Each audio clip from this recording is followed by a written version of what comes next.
নবজাগরণের আগে আমরা বাঙালি বনমানুষ ছিলাম না, সত্যি কোথায় একটা 99% মিথ্যা গল্প। আজ আমাদের গুরুদেব কলকাতায় এসে বললেন, উইলিয়াম অ্যাডমন্ডসের রিপোর্টে 1837 অনুযায়ী নবজাগরণের আগে 1 লক্ষ স্কুল ছিল, যার মাত্র 40% শিক্ষক বামুন কায়ক মাত্র। বাকি 60% কৈবর্ত, গণিত, দূরে বাগচি ইত্যাদি অঙ্ক, বিজ্ঞান ইত্যাদি পড়ানো হতো বলে এখানে জাহাজ থেকে টেক্সটাইল শিল্পের হাব ছিল। নবজাগরণের আগে আমেরিকাতে জাহাজ তৈরি শেখায় রাবদুল দে সরকার, আর জন্মদিন আজও পালন করে তারা রানী ভবানী এবং রাজা কৃষ্ণচন্দ্র কয়েকশো পণ্ডিত মহাশয়ের স্কুল চালাতে সাহায্য করতেন। যে ইতিহাস আমাদের ভুলিয়ে দিয়েছে কলকাতা যাদবপুর প্রেসিডেন্সি বিশ্ববিদ্যালয়ের চিরকুটের চাকরি পাওয়া ইতিহাস অধ্যাপকরা। স্বামীজি এবং ঋষি অরবিন্দ শেষবারের জন্য চেষ্টা করেন দেশীয় শিক্ষা বাঁচানোর। রামকৃষ্ণ মিশন এবং এনসিই বেঙ্গল তৈরি করেন তারা। স্বামীজি রামকৃষ্ণ মিশনে বহু আক্রমণ আসে এবং তা আজ 30% বামপন্থীদের কবলে। এনসিই বেঙ্গল 100% দখল নিয়েছে চীনের অবৈধ সন্তানরা এবং তার নাম যাদবপুর বিশ্ববিদ্যালয়। 1980 থেকে 85 পর্যন্ত আইসিএসসি বা সিবিএসসি এর চেয়ে উচ্চ মাধ্যমিক বোর্ড এগিয়ে ছিল অঙ্ক বিজ্ঞান বিষয়ে, যা আজ কেউ বিশ্বাসই করবে না। আজও যাদব চক্রবর্তী পাটিগণিত, যাকে পি বসুর বীজগণিত বা কেশব নাগের সম্পূর্ণ বই যে কোনো বিদেশি বইয়ের সঙ্গে পাল্লা দিতে পারে।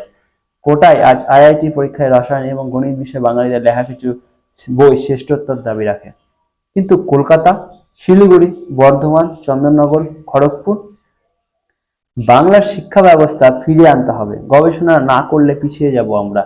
আমরা ওষুধ তৈরি করব, কিন্তু পেটেন্ট হিসেবে টাকা নিয়ে চলে যাব আমেরিকা।